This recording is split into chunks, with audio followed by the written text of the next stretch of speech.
আশঙ্কায় ছিলাম যে এরকম একটি ঘটনা ঘটবে। বন্ধুরা, কোঠাবিরোধী আন্দোলনের ৩ সমন্বয়ক ছাত্রকে তুলে নিয়ে গেছে ডিবি কার্যালয়ে এবং এই ৩ জনই হাসপাতালে চিকিৎসাধীন অবস্থায় ছিলেন। এই চিকিৎসাধীন অবস্থায় সেই ৩ জন ছাত্রকে পুলিশ ডিবি কার্যালয়ে তুলে নিয়ে গেছেন এবং স্বীকারোক্তি দিয়েছেন তারা যে তাদের নিরাপত্তার কারণে তুলে নেওয়া হয়েছে। এবং এই ৩ জন ছাত্র হচ্ছে নাহিদ ইসলাম, আসিফ মাহমুদ এবং আবু বকর মজুমদার।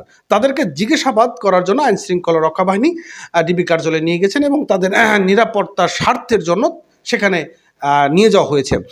আসলে এটি খুবই লজ্জাজনক একটি ব্যাপার, কারণ একজন ছাত্র তারা দেশের আগামী দিনে ভবিষ্যৎ, তারা কোটাবিরোধী আন্দোলন করেছে এবং এই কোটাবিরোধী আন্দোলন যে শুধু তাদের জন্য করেছে তা নয়, এটা প্রজন্মকে তারা এটাকে যেন বৈষম্য না থাকে এই কারণে তারা কোটাবিরোধী আন্দোলন করছিল। এবং এই কোটাবিরোধী আন্দোলনের মধ্যে তারা যে ভূমিকা পালন করেছিল সেই ভূমিকাটা ছিল কোনো আন্দোলনে ভাঙচুর হবে না, কোনো খারাপ কিছু হবে না, আমরা শুধু আন্দোলনটি করব যেন কোঠাটিকে তুলে নেওয়া হয় এবং একটি সংস্কার করা হয়, এটি নিয়ে তারা মূলত আন্দোলনে নেমেছিল। কিন্তু এই আন্দোলন অবস্থায় এমন একটি ঘটনা ঘটে গেল, একটি দেশে অরাজকতা হয়ে গেল, অনেক কিছু ভাঙচুর হয়েছে, অনেক ক্ষয়ক্ষতি হয়েছে, অনেক ক্ষতিগ্রস্ত হয়েছে, অনেকে প্রাণ দিয়েছেন, ঠিক আছে। কিন্তু এই যে ৩ সমন্বয়ককে কোনো ধরনের নোটিশ ছাড়াই হাসপাতাল থেকে তুলে নিয়ে গেল ডিবি কার্যালয়, যেটি খুবই লজ্জা এবং খুবই হতাশাজনক একটি ব্যাপার। এরকম একটি নিউজ প্রকাশ করেছে কালবেলা পত্রিকাতে।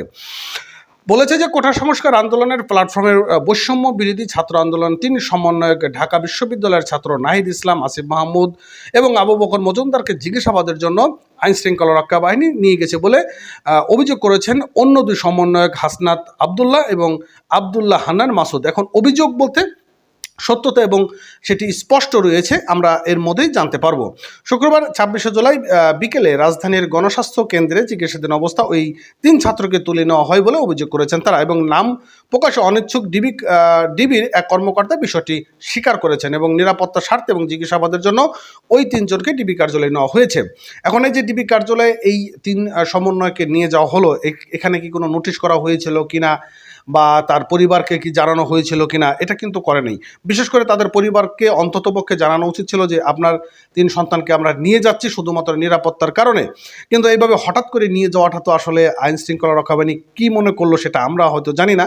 এবং সমন্বয়ক হাসনাত মাহমুদ কালবেলাকে বলেছেন যে বিকাল ৪টার দিকে আইন শৃঙ্খলা রক্ষা বাহিনী পরিচয় ৩ জনকে রাজধানীর গণস্বাস্থ্য নগর হাসপাতাল থেকে নিয়ে যাওয়া হয় এবং এর আগে বিকালে আসিফ মাহমুদ এই বার্তাটি পাঠান। এতে তিনি বলেন যে গণস্বাস্থ্য হাসপাতালে ভর্তি অবস্থায় আমাকে, নাহিদ আর বাকেরকে গৃহবন্দী করেছে আইন শৃঙ্খলা রক্ষা বাহিনী পরিচয় দেওয়া ব্যক্তিরা এবং ওয়ার্ডের সামনে হাসপাতালে অবস্থান করছিলেন তারা এবং আমাদের সব ধরনের কমিউনিকেশন বন্ধ করে দেওয়া হয়েছে এবং চিকিৎসা নিতে এসব বিড়ম্বনার শিকার হতে হচ্ছে। এখন সিচুয়েশনটা এরকম যে এই যে ডিবি পুলিশ তাদের ৩ জনকে আটক করে নিয়ে গেল, সেখানে ডিবি পুলিশ নাও হতে পারে, অন্য কেউ ষড়যন্ত্র করে নিয়ে যেতে পারে। এখন মূলত পুলিশই নিয়ে গিয়েছেন, এটা ঠিক আছে, কিন্তু ঘটনাটাতে অন্য মোড়ও নিতে পারতো।